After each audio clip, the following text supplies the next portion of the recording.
Halo guys, selamat datang di channel kami. Belajar itu seru.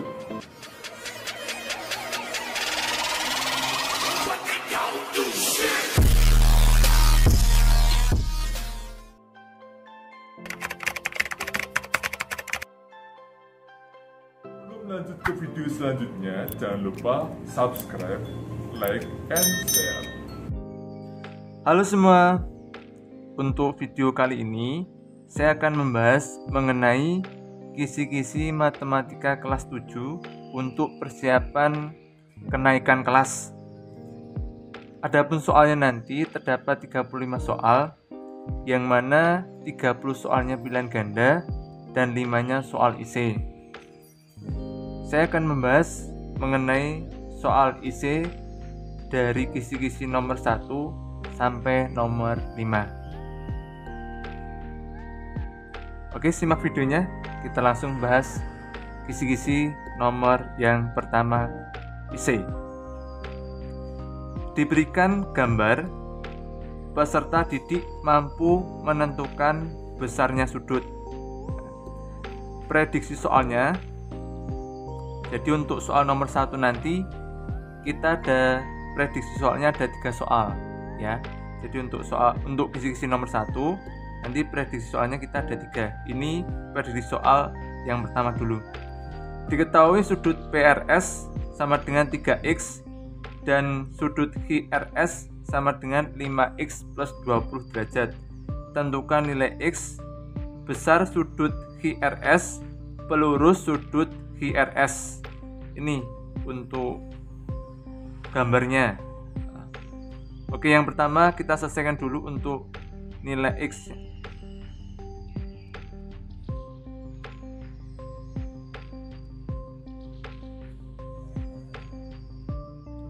Untuk mencari nilai x, kita bisa perhatikan bahwasannya dari sudut PRS kemudian PRH atau SRH ini adalah kedua sudutnya saling berpelurus ya. Kedua sudutnya saling berpelurus. Karena kedua sudutnya saling berpelurus, berarti besar sudutnya adalah 180 derajat. Sehingga untuk mencari nilai x-nya, kita tinggal pakai sifat berpelurus. Oke, untuk mencari nilai x kita pakai sifat berpelurus. Kita tulis dulu PRS, sudut PRS ditambah sudut HRS sama dengan 180 derajat. Nah, ini karena sudutnya adalah berpelurus. Kemudian sudut PRS besarnya berapa ini? PRS 3x dulu, 3x ditambah sudut HRS besarnya berapa ini? 5x plus 20 derajat. 5x plus 20 derajat sama dengan 180 derajat. Yang sama-sama x kita jadikan 1. 3 tambah 5 berarti 8x plus 20 derajat sama dengan 180 derajat. Yang kita butuhkan pertanyaannya adalah nilai x. Nah, nilai x berarti selain x sebelah kiri, lainnya dipindah ruas sebelah kanan. Pindah ruas sebelah kanan. Berarti 8x sama dengan 180 derajat dikurangi 20 derajat. 8x sama dengan 180 kurangi 20 berarti 160 derajat. Oke, kita butuhnya nilai x. Berarti yang awalnya 8x sama dengan 160 derajat, karena kita butuh x berarti angka 8-nya awalnya bentuk perkalian dipindah ruas sebelah kanan, jadinya adalah bentuk pembagian. Hasil x-nya adalah 160 dibagi 8 adalah 20 derajat. Nah, clear untuk mencari nilai x-nya. Selanjutnya kita mencari besar sudut HRS ya. Besar sudut HRS. Besar sudut HRS. Nah, tadi nilai x-nya udah ketemu 20 derajat. Sekarang kita mencari sesuai pertanyaannya besar sudut HRS. besar sudut QRS QRS. Nah, QRS ini ternyata adalah 5x plus 20 derajat. Sehingga untuk mencari sudut QRS, nilai x-nya yang sudah kita dapatkan nanti disubstitusikan ke persamaan. Nilai x yang kita sudah dapatkan disubstitusikan ke persamaan. Sudut QRS 5, x-nya berapa ini? 20. 20 ditambah 20 derajat. Sudut QRS 5 kali 20 berapa? 100 tambah 20. Nah, tinggal jawabannya adalah 120 derajat. Ketemu jawabannya, besar sudut QRS adalah 120 derajat.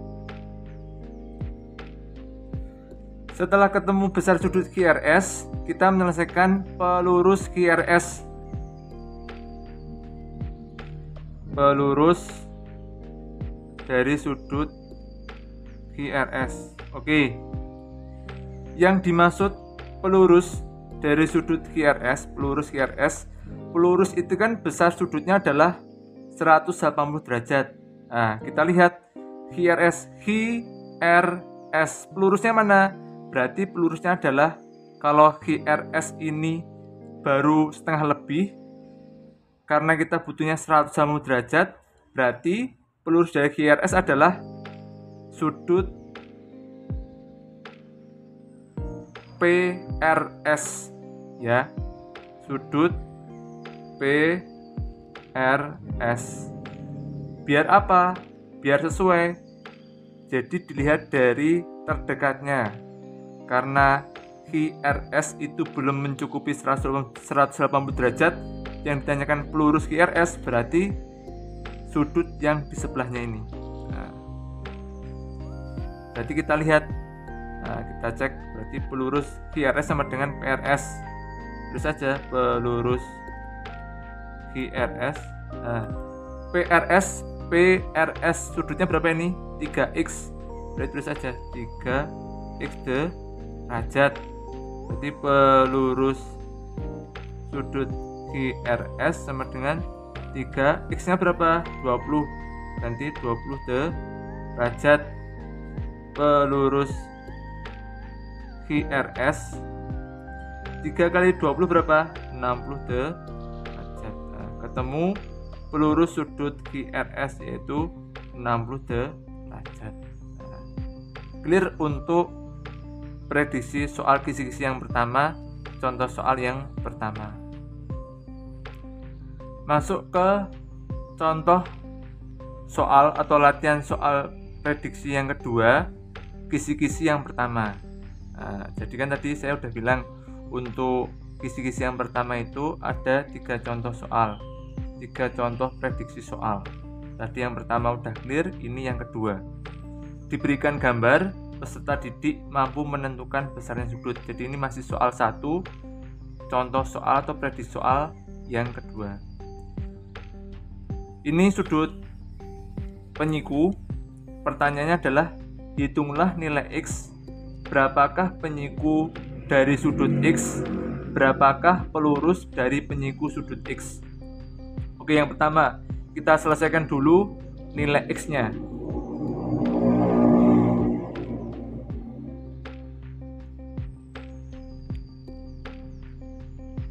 Untuk mencari nilai X seperti yang awal tadi, kita lihat gambarnya itu apakah 180, apakah 90 derajat, ataukah besar sudutnya yang lain.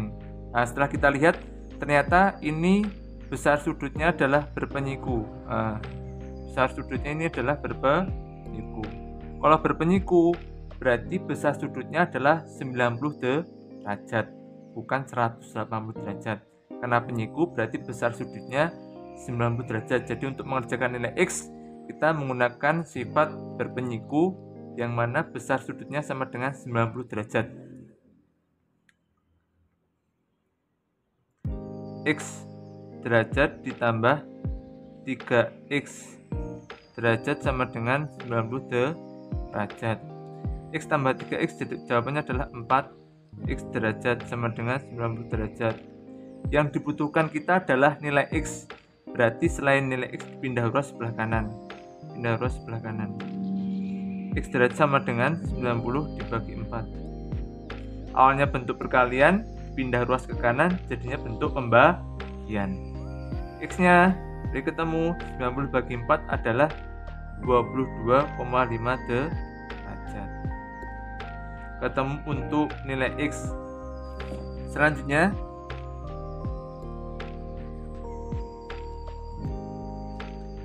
kita selesaikan yang berapakah penyiku dari sudut X derajat.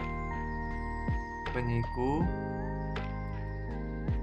dari sudut X derajat. Untuk mencari penyiku dari sudut X derajat, kita rumus aja, kita pakai rumus sudut penyiku.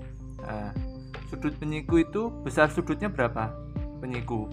Oh iya, sudut penyiku itu besar sudutnya adalah 90 derajat. Nah, penyiku dari X derajat berarti tinggal 90 derajat dikurangi X-nya. X-nya berapa ini?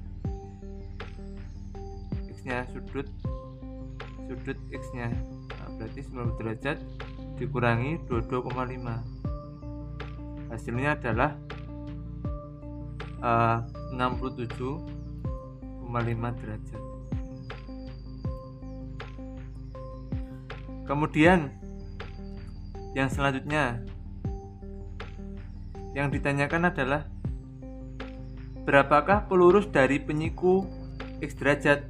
Pelurus dari penyiku X derajat. Pelurus itu besar sudutnya berapa? Pelurus itu besar sudutnya adalah 180 derajat. Oke. Pelurus dari penyiku berarti tinggal 180 derajat dikurangi dari penyiku dari sudut X derajat. Penyiku dari sudut X derajat. Jadi 180 derajat dikurangi 67,5 derajat. Hasilnya adalah 112,5 derajat. Clear ya untuk prediksi soal nomor 2, kisi-kisi soal nomor 1. Masuk ke contoh soal yang ketiga, kisi-kisi nomor soal yang pertama. Kisi-kisi soal nomor pertama kan diberikan gambar, peserta didik mampu menentukan besarnya sudut. Jadi ini contoh soal yang ketiga atau prediksi soal yang ketiga untuk soal ujian nomor yang pertama, kisi-kisi soal ujian nomor pertama. Oke, diberikan sudut ini yang mana besar sudut SOP ini adalah 45 derajat. Tentukan besar sudut ROI yang ditanyakan. Kemudian besar sudut SOR ini yang ditanyakan. Kemudian besar sudut POI ini yang ditanyakan. Nah, kita selesaikan satu-satu. Yang pertama, kita selesaikan besar sudut ROI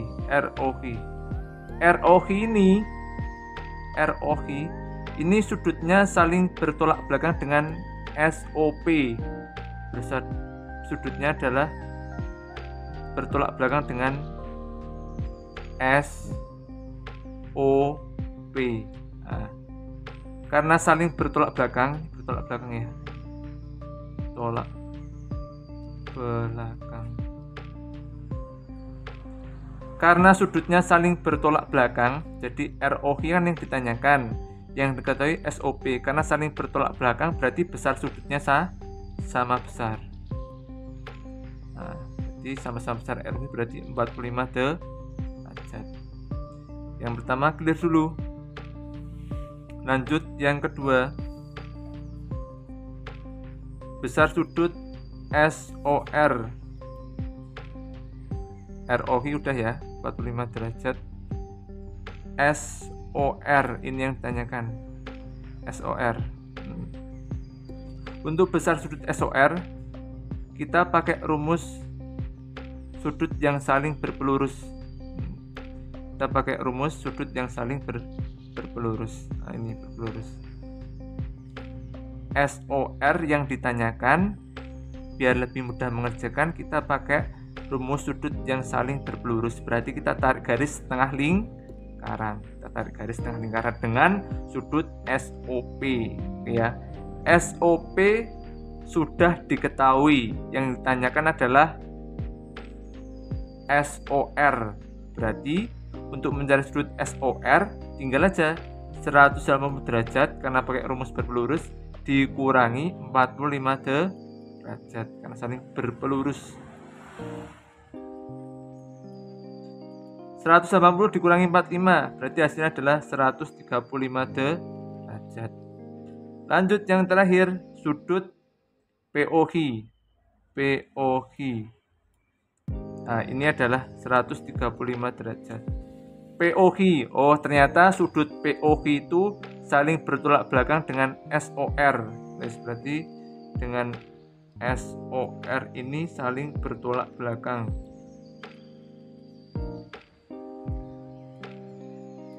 Karena saling bertolak belakang, berarti besar sudut POH itu besar sudutnya sama dengan SOR. SOR tadi berapa? 135 ya. Berarti besar sudut POH sama 135 derajat. Karena saling bertolak belakang. POH itu bertolak belakang dengan SOR. Karena saling bertolak belakang berarti besar sudutnya sama, yaitu 135 derajat. Clear untuk soal kisi-kisi nomor 1. Nah, jadi tandanya kalau udah clear soal nomor 1 yaitu warna merah, spidol warna merah, berarti udah selesai. Jadi untuk contoh soal kisi-kisi nomor 1 itu ada 3 soal tadi ya. Jadi soalnya ada 3. Ini yang ketiga, berarti udah clear, simbolnya adalah merah. Lanjut untuk pembahasan kisi-kisi IC nomor 2. Diberikan koordinat titik. Peserta didik mampu menggambar titik pada bidang koordinat dan menentukan bayangan jika ditranslasikan. Prediksi soalnya. Diketahui segi 4 TUVW berkoordinat T-nya 3,2, U-nya 1,4, V-nya -2,3, dan W-nya -2,4. Gambarkan dan tentukan bayangan titik TUVW setelah ditranslasi oleh -3, 4. Kita selesaikan dulu. Sebelum kita gambar, kita selesaikan dulu dari kita buat koordinat menjadi translasi. Nah, rumus translasi.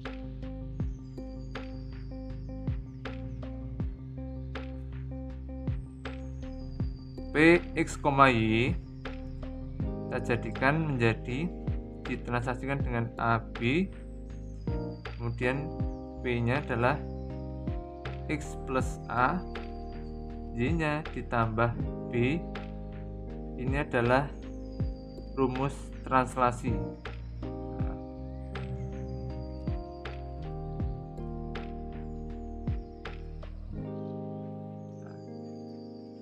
Langsung aja kita selesaikan titik koordinatnya satu-satu dulu. Yang pertama titik T.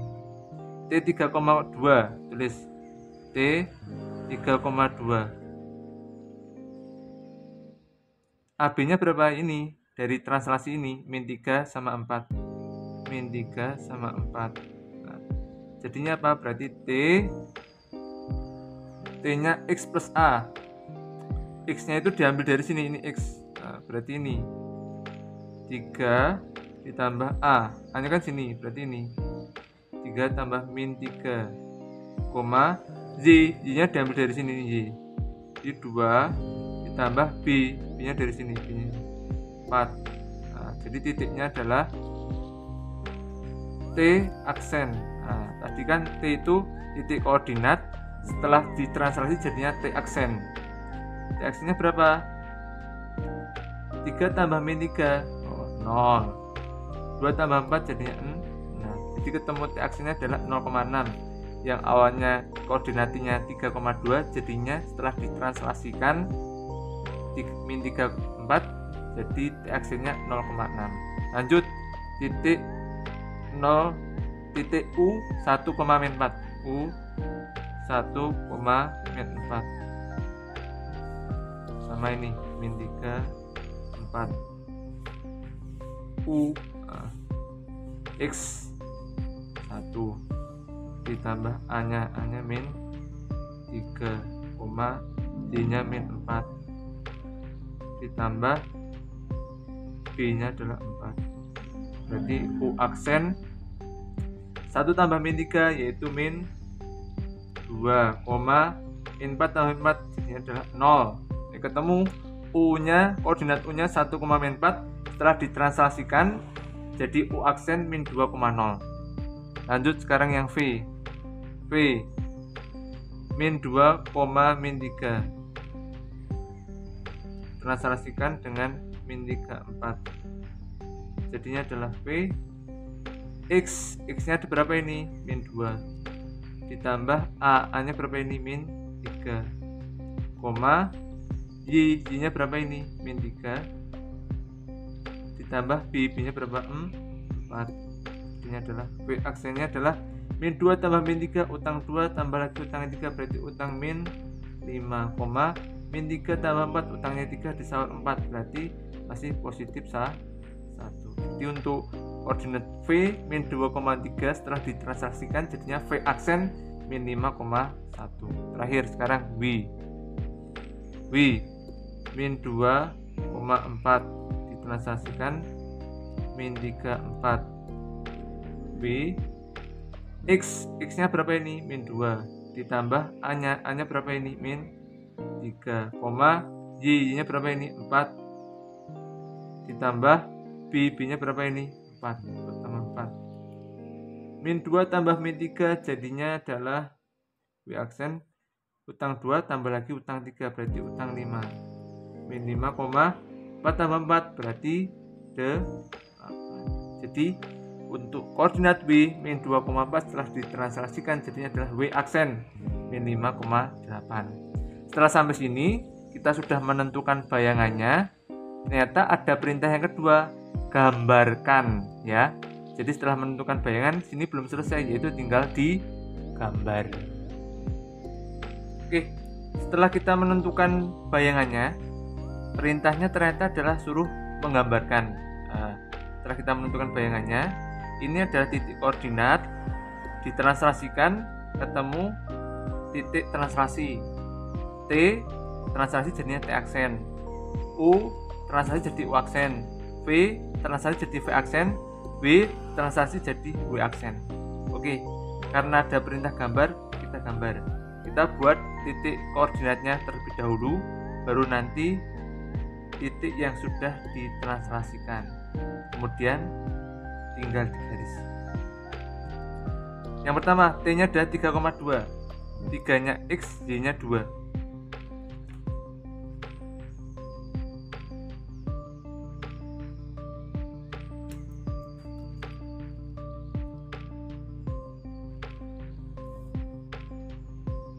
T 3,2.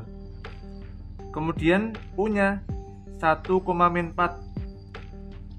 nya X, Y nya min 4, 1,4.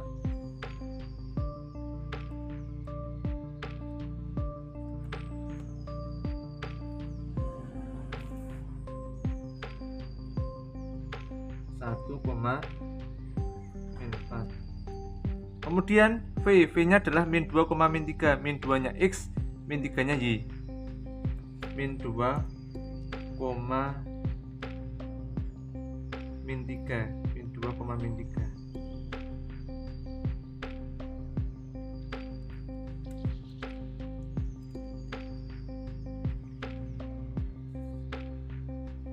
Ini adalah V nya adalah min 2, min 3.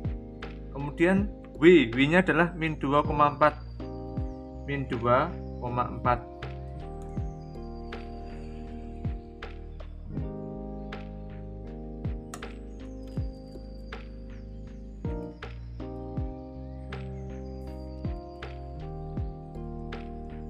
W min 2,4. Nah, setelah sampai sini, setelah kita selesai membuat titik koordinat, kita harus tarik garis terlebih dahulu.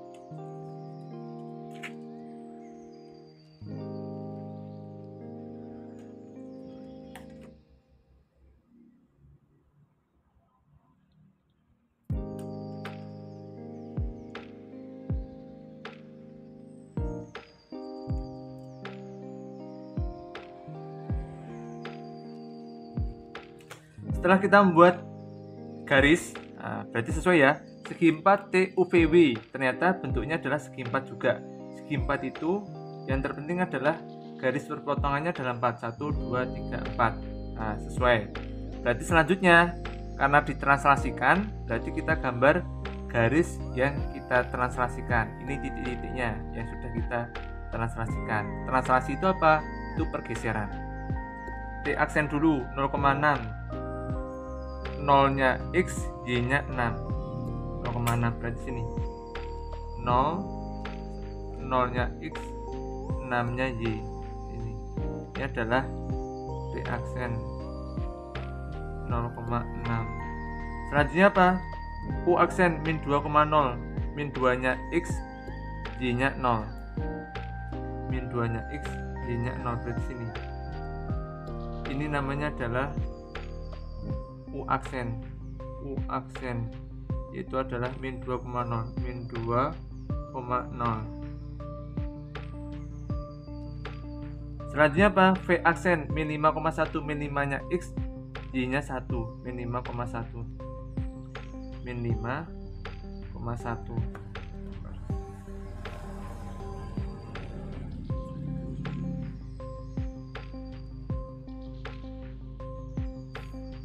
Ini adalah V aksen min 5,1. Selanjutnya berapa? W aksen min 5,8, min 5-nya X, Y-nya 8, min 5,8, min 5,8. Ini adalah W aksen min 5,8. Selanjutnya kita tarik garis hasil transaksi tadi,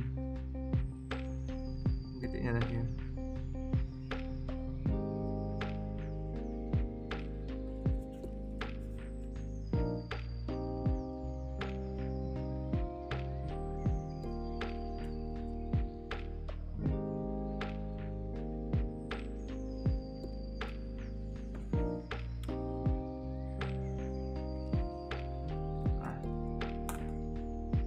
Ini adalah gambar titik koordinat. Ini adalah gambar setelah kita translasikan. Translasi itu pergeseran. Ternyata tepat setelah kita geser, ternyata tepat. Kalau gambarnya itu sama, sesuai, jadi translasi itu cuma geser, tidak merubah, membalik atau memutar. Berarti karena geser aja, kemudian jaraknya sama, berarti tepat. Oke, selesai ya untuk pembahasan IC kisi-kisi nomor 2. Ini adalah prediksi soalnya. Saya kasih tanda ini kalau selesai clear. Masuk pembahasan kisi-kisi IC nomor 3.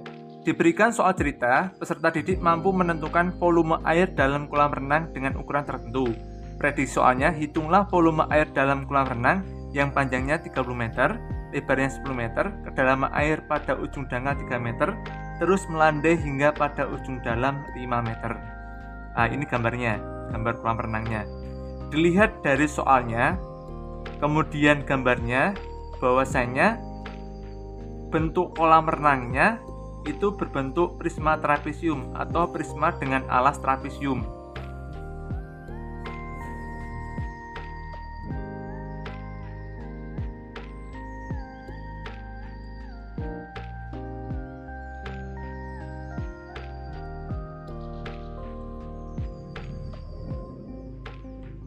Sehingga dapat kita ketahui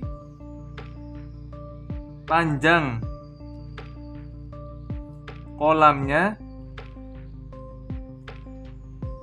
30 meter, itu sama aja dengan sisi tegak trapesium. Kemudian lebar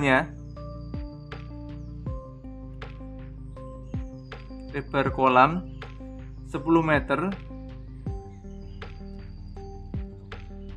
Ini sebagai tinggi prisma. Kemudian untuk kedalaman yang 3 meter dan 5 meter ini, kedalaman air,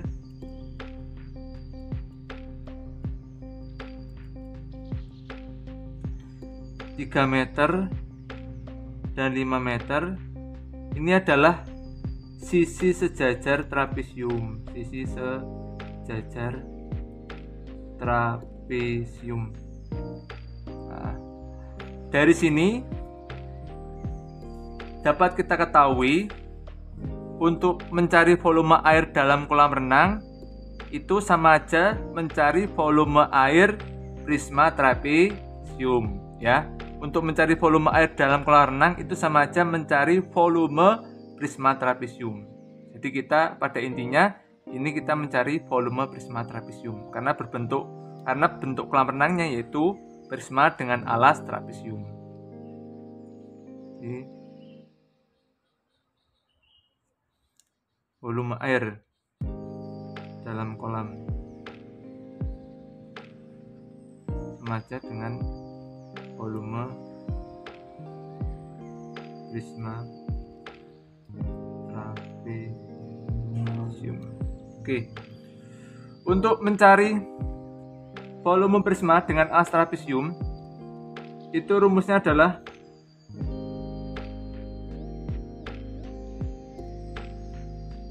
luas alas dikalikan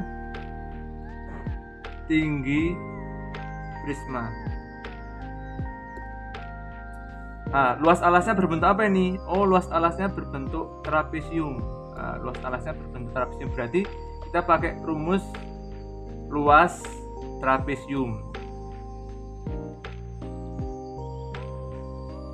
Volume air luas alas trapesium rumusnya apa? Rumusnya adalah jumlah sisi sejajar dibagi 2. Nah, jumlah sisi sejajar dibagi 2 dikalikan tinggi prisma. Tinggi trapesium. Jumlah 2 sisi sejajar dibagi 2 dikali tinggi trapesium. Nah, ini kemudian dikalikan tinggi prisma. Nah, volume air, jumlah sisi sejajar mana? Sisi sejajar trapesium yaitu 3 dan 5. Tulis 3 ditambah 5 dibagi 2 dikalikan tinggi trapesium. Tinggi trapesium nih, sisi tegak trapesium atau tinggi trapesium itu adalah 30. Tulis kali 30 dikali tinggi prisma. Tinggi prisma itu adalah ini yang 10 meter kalikan 10. Nah, berarti volume air 8 dibagi 2 dikali 30 kali 10 berarti 300. Jadi volume air kita sederhanakan ya, 8 bagi 2 itu adalah 4 kali 300. Jadi volume air 1200 meter kubik. Nah, dilihat, oh ini bentuknya masih meter kubik. Biasanya untuk mencari volume air harus bentuknya adalah liter. Nah, liter itu sama dengan desimeter kubik. Nah, berarti kita jadikan meter ke desimeter itu turun 1 kali, berhubung kubik berarti dikalikan 1000. Nah, berarti volume air kalikan 1000 nih, berarti 1200 tambah 0 berapa? 1, 2, 3 desimeter kubik atau volume air. Karena desimeter kubik sama dengan liter, saya tulis saja liter. 1200000 liter. Ini adalah volume airnya adalah 1.200.000 liter. Temu jawabannya ya. Ini untuk mencari volume air. Jadi volume airnya karena bentuknya kolam renangnya itu prisma dengan alas trapesium, berarti pakai rumus mencari volume prisma trapesium. Clear untuk pembahasan kisi-kisi IC nomor 3. Nah, kasih tanda ini kalau clear. Nah, sempat kepotong ya. Ini untuk lengkapnya. Nomor 3 kisi-kisi IC. Kita masuk ke kisi-kisi IC nomor 4. Diberikan soal cerita, peserta didik mampu menentukan banyaknya kerangka limas yang sudah ditentukan ukurannya. Prediksi soalnya, Ali membuat kerangka limas persegi dari kawat dengan panjang rusuk alas 15 cm, panjang rusuk tegaknya 20 cm. Jika tersedia kawat 10 meter, kerangka limas paling banyak yang dapat adalah, nah, kita jawab ya. Untuk gambarnya kayak gini. Jadi alasnya ini berbentuk persegi, kemudian atasnya adalah limas. Jadi ini limas persegi. Alasnya, rusuk alasnya 15, rusuk tegaknya yaitu 20 cm. Yang ditanyakan adalah kerangka limas persegi. Nah, berarti untuk mencari kerangka limas persegi sama aja ini kita menggunakan keliling dengan alas persegi.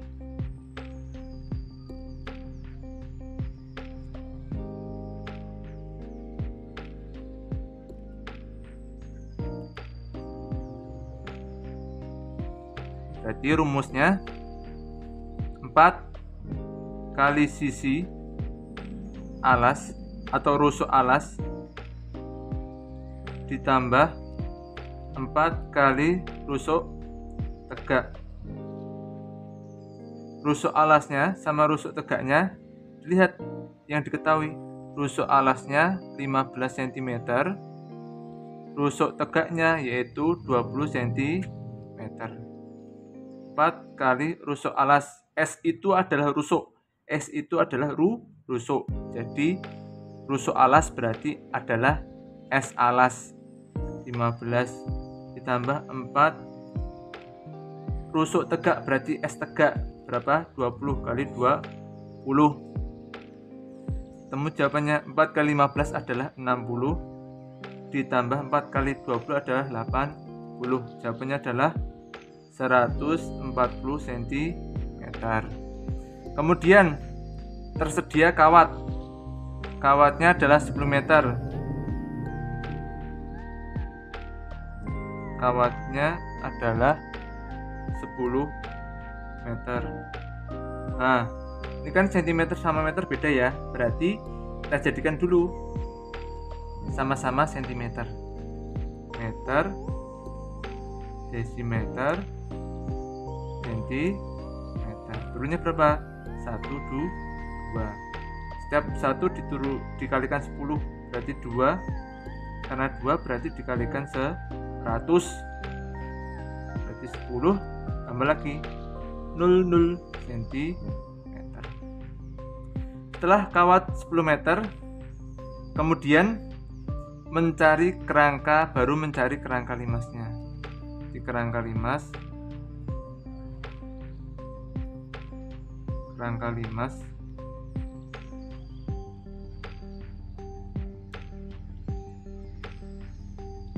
10.000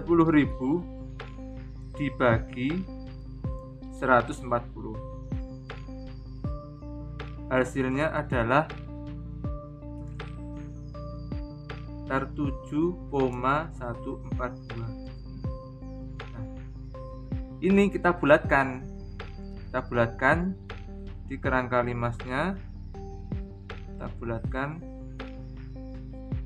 Membutuhkan berapa kerangka limasnya? paling banyak berapa yang didapat? Berarti adalah 7 buah. Jadi kita bulatkan 7,142 kita bulatkan jadi 7 karena 7,142 itu tidak bisa mencapai 8. Jadi yang kita butuhkan paling banyak itu adalah 7 buah. Kawat dibagi dengan alas dari limas. Clear ya untuk pembahasan kisi-kisi IC nomor 4. Kita kasih tanda dulu. Nah, ini tanda kalau udah clear. Oke. Kita masuk ke kisi-kisi soal IC nomor 5. Diberikan tabel frekuensi, peserta didik mampu menyajikan dalam diagram batang. Prediksi soalnya, sajikan tabel frekuensi berikut dalam bentuk diagram batang. Nah, tabel frekuensi jumlah buku di perpustakaan SMP Negeri 2 Bak Kramat. Jenis bukunya IPA, frekuensinya ada 40 buku. IPS ada 55. Bahasa Indonesia ada 45. Matematika ada 60. Bahasa Inggris ada 65. Jumlah keseluruhan adalah 265. Nah, ini adalah bentuk tabel frekuensi. Perintahnya apa? Suruh menjadikan diagram batang. Tabel frekuensi suruh menjadikan diagram batang. Caranya tinggal kita buat aja. Kalau diagram batang itu bentuknya pasti seperti ini. Nah, sebelum kita membuat gambar ini, diagram batangnya, anak-anak membuat dulu tulisan judulnya. Sesuai judulnya, diagram batang jumlah buku di perpustakaan SMP Negeri 2 Bak Kramat, sesuai dengan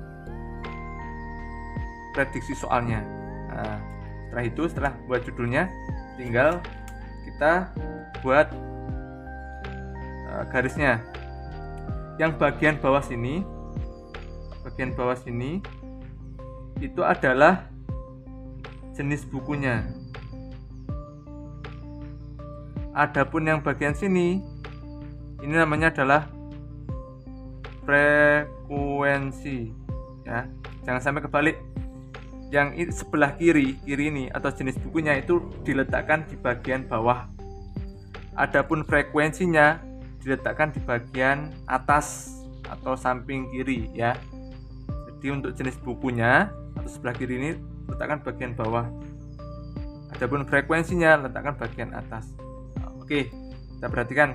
IPA ada 40 buku. Oke, 40 IPA. Tarik garisnya 40.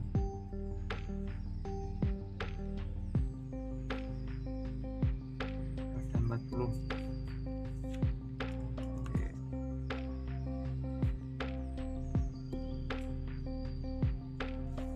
Ada 40. Lanjut sekarang. IPS ada 55. IPS ada 55.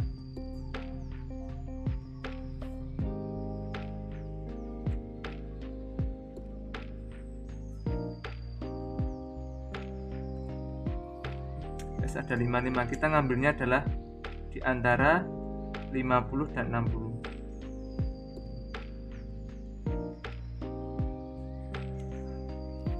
(55) itu berarti kan di antara 50 dan 60, setengahnya dari antara 50 dan 60.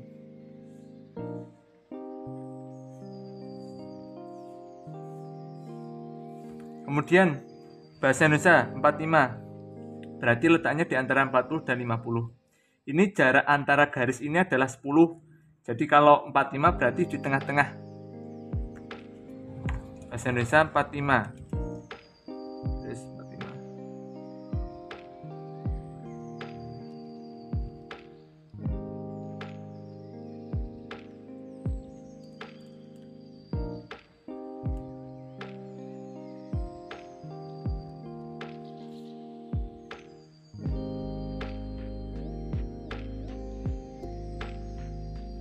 Kemudian checklist dulu yang udah. Matematika 60. Matematika 60.